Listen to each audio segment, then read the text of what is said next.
Assalamualaikum warahmatullahi wabarakatuh. Teman-teman, kita lanjutkan video pembahasan kita ke video yang ketiga, yaitu membahas tahapan cara menulis sitasi atau kutipan menggunakan fitur bibliografi di Microsoft Word. Nah, kutipan yang akan kita buat ya, ini akan menerapkan gaya atau style dari APA, American Psychological Association. Nanti akan ada beberapa gaya atau style ya teman-teman untuk menulis kutipan di karya ilmiah, tapi di skripsi yang diterapkan di prodi kita menggunakan gaya dari APA. Baik, langkah pertama teman-teman buka dulu Microsoft Word, terutama file yang sudah teman-teman tulis ya. Nah, ini adalah contoh pendahuluan dari manuskrip yang saya buat tapi belum saya submit ini. Ini beberapa saja karena ini hanya sedikit. Ini coba kalau kita lihat berapa kata ini. Ini hanya 338, 319 ya, 319. Jadi kurang lebih sepertiganya dari bab pendahuluan. Idealnya ya 1000 kata ya, idealnya 1000 kata. Jadi ini memang belum tidak seluruh pendahuluan saya copy, ini hanya sebagai contoh saja. Nah, setelah membuka Microsoft Word, kemudian teman-teman menuju ke tab References. Nah, ini yang ada di atas ini, tab References. Kemudian ini ya, setelah ke References, teman-teman pilih stylenya, pastikan memilih APA. Nah, stylenya ada di sini, ini bibliography style. Teman-teman bisa melihat ini ada banyak sekali jenis atau style untuk cara menulis kutipan ya. Yang sering digunakan itu ya APA, Chicago, IEEE, MLA, Turabian. Sementara yang kita gunakan di skripsi yang ada di prodi adalah APA. Nah, APA yang terbaru itu sebenarnya adalah 7th edition. Cuma di aplikasi saya, MS Word saya, itu masih edisi yang ke-6 ya. Saya kira tidak terlalu signifikan bedanya. Teman-teman juga nanti silakan menyesuaikan dengan MS Word masing-masing ya. Langkah yang kedua, kita akan mulai menambahkan sitasi ya, atau kutipan. Cara menulis kutipannya bagaimana? Nah, di video 1 sudah kita bahas, ada kutipan langsung, kutipan tidak langsung, maupun kutipan dari sumber kedua. Kali ini kita akan menambahkan kutipan ya ke kalimat. Caranya bagaimana? Tempatkan kursor di akhir kalimat. Ya, misalkan saja. Nah, di sini saya ingin menulis kutipan sumber atau sitasi di sini. Caranya diklik, kemudian teman-teman ke insert citation. Nah, ini nanti akan muncul kotak dialog ya, dialog box seperti ini. Kemudian langkahnya apa lagi? Type of source. Nah, teman-teman memilih jenis sumbernya. Karena ada banyak sekali jenis sumber, mulai dari buku, chapter buku, ya, artikel jurnal, proceeding, sampai ke lain-lain. Interview, film juga ada, ya, sound recording juga ada. Kali ini coba kita akan tipe sumbernya adalah dari artikel jurnal. Nah, seperti ini ya. Kalau sudah, isi detail informasi. Nah, ini.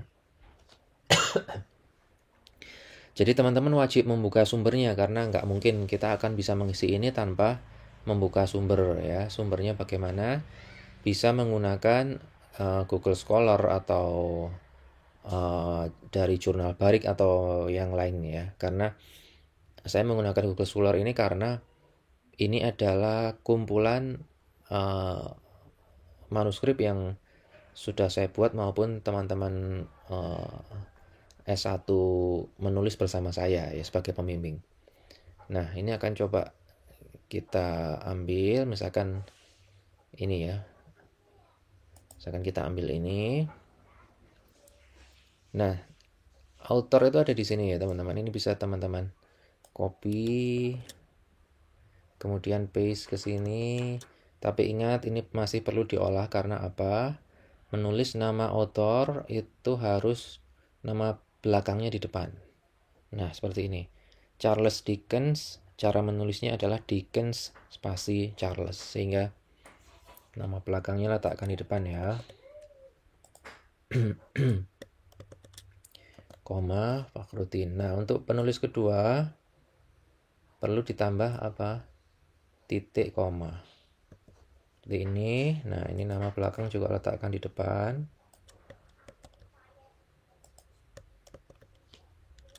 Nah, seperti ini. Udah, betul? Oh, maaf, saya ada yang lupa. Teman-teman, silahkan ini dicentang ya. Show all bibliography fields. Ini perlu dicentang agar teman-teman bisa melihat keseluruhan. Yang ada bintang ini adalah mandatory atau wajib diisi. Kemudian ke title, judulnya apa? Nah, ini judulnya. Sama, ini bisa di copy, kemudian paste ke sini.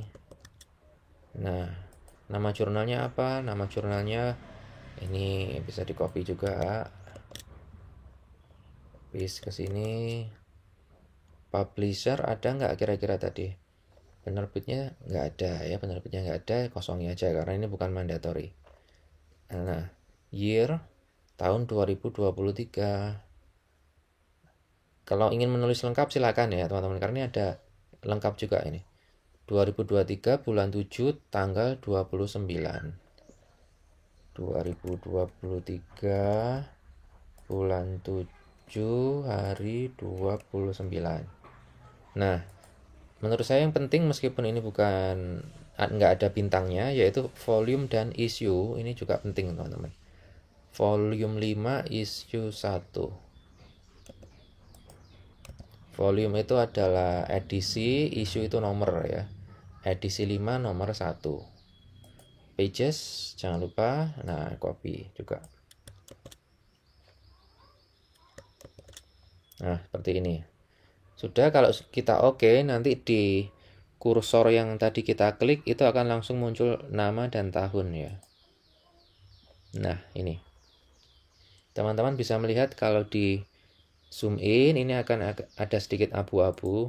Nah, itu tandanya fitur bibliografi sudah diterapkan. Kalau sudah, teman-teman lanjutkan ke langkah berikutnya ini, yaitu menambahkan kutipan ini ke daftar pustaka atau sumbernya ditampilkan ke daftar pustaka ya. Caranya tempatkan kursor di halaman terakhir. Kenapa halaman terakhir? Karena daftar pustaka biasanya ada di akhir. Nah, misalkan di sini. Sini, kemudian klik bibliografi. Nah, ini. Kemudian nanti akan ada dua, pilih bibliografi atau works cited. Saya akan memilih bibliografi ya. Nah, ini udah muncul sesuai standar APA. Nah, ini ya sudah muncul sesuai standar APA. Ini baru satu ya teman-teman ya.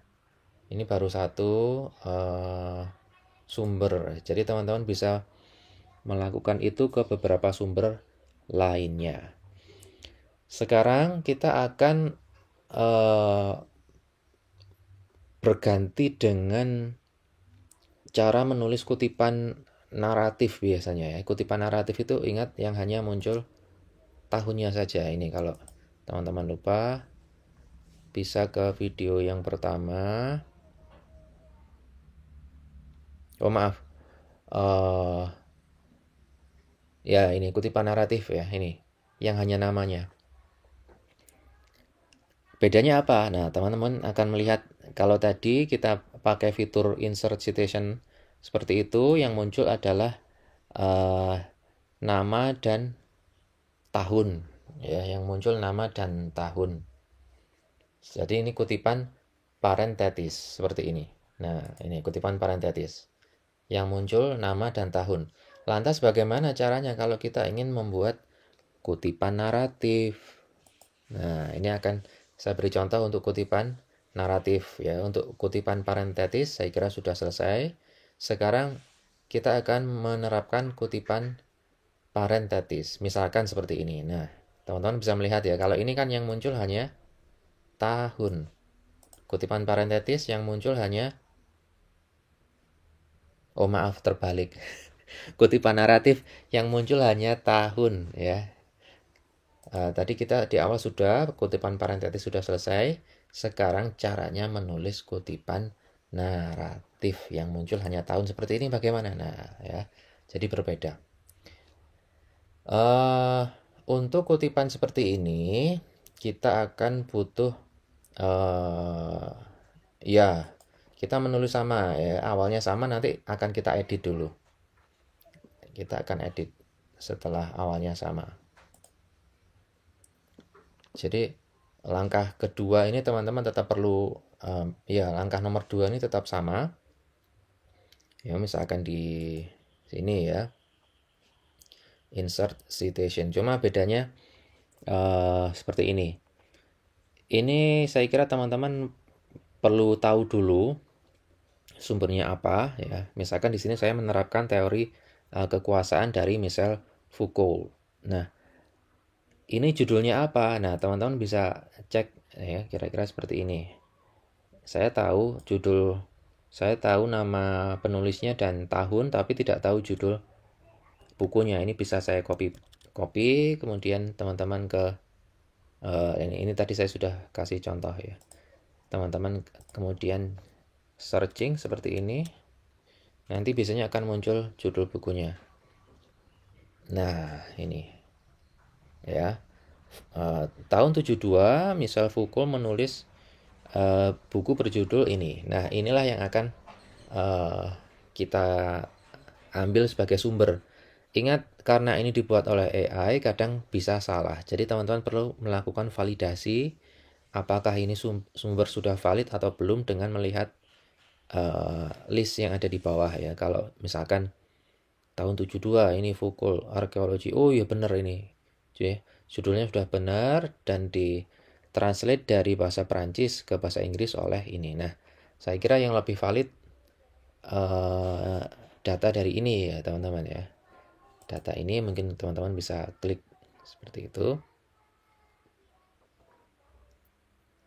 Nah, ini nanti tinggal copy paste ya sebenarnya. Jadi kita copy dulu namanya author, kemudian ke sini insert citation author.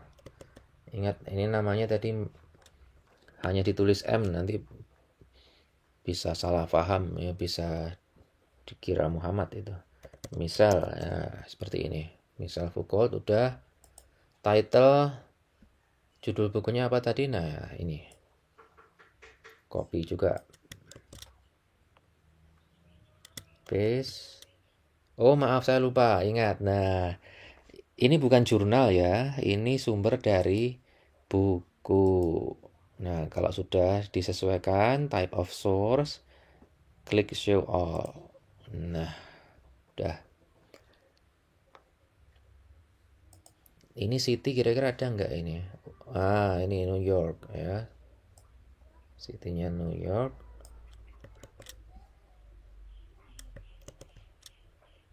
Kemudian publishernya ini Pantheon Books.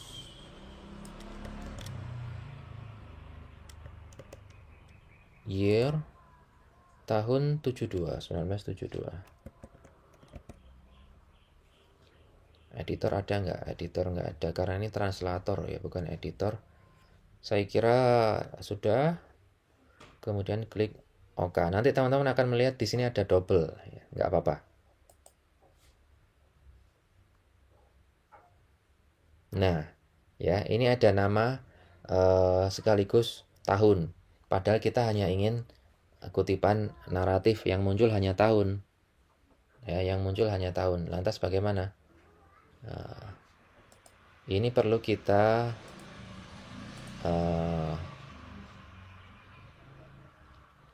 Nah ini ya, yang nomor 4 itu, mengedit. Jadi untuk mengedit, teman-teman bisa diklik ini, kemudian ke segitiga kecil ya, seperti itu.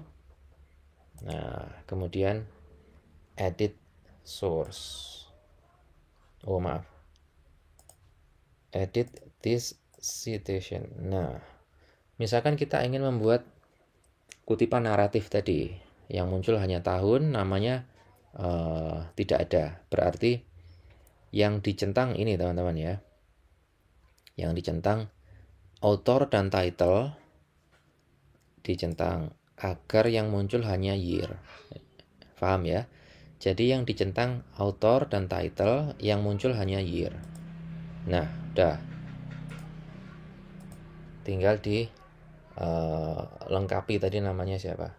Khususnya teori wacana dan kekuasaan dari Michel Foucault. Nah, ini kalau teman-teman kursor arahkan ini sudah abu-abu ya, berarti sudah bibliografinya sudah jalan. Tadi kutipan parentetis sudah seperti ini, kutipan parentetis nama dan tahun. Kutipan naratif yang hanya tahun juga sudah. Nah, yang berikutnya ini juga sama teman-teman. Ini juga kutipan naratif yang muncul hanya tahun. Kemudian jangan lupa di bawah, karena kita sudah memasukkan sumber baru, ini perlu di-update ya, caranya ini. Nah, ini memperbarui bibliografi. Ya. Update field ini. Update citation juga bisa. Nah, sudah muncul. Ya, saya kira seperti itu cara kita untuk memanfaatkan fitur bibliografi di Microsoft Word. Apakah hanya ini yang boleh dipakai untuk manajemen kutipan? Ya tidak ya. Ada banyak. Kalau teman-teman kena Zotero, Mendeley silahkan. Tapi memang Mendeley itu saya kira menguntungkan atau memang sangat efektif untuk teman-teman yang rajin menulis manuskrip ya. Jadi bukan hanya untuk skripsi. Kalau untuk skripsi saja saya sarankan fitur bibliografi di Microsoft Word itu sudah sangat baik ya, sudah sangat baik. Tapi kalau memang ingin rutin menulis ya, saya kira Zotero maupun Mendeley ini akan jauh lebih menguntungkan ya, jauh lebih efektif ya. Saya kira itu teman-teman untuk video yang ketiga, yaitu cara menulis kutipan menggunakan fitur bibliografi di Microsoft Word. Terima kasih sudah menyimak. Selamat menunaikan ibadah puasa. Wassalamualaikum warahmatullahi wabarakatuh.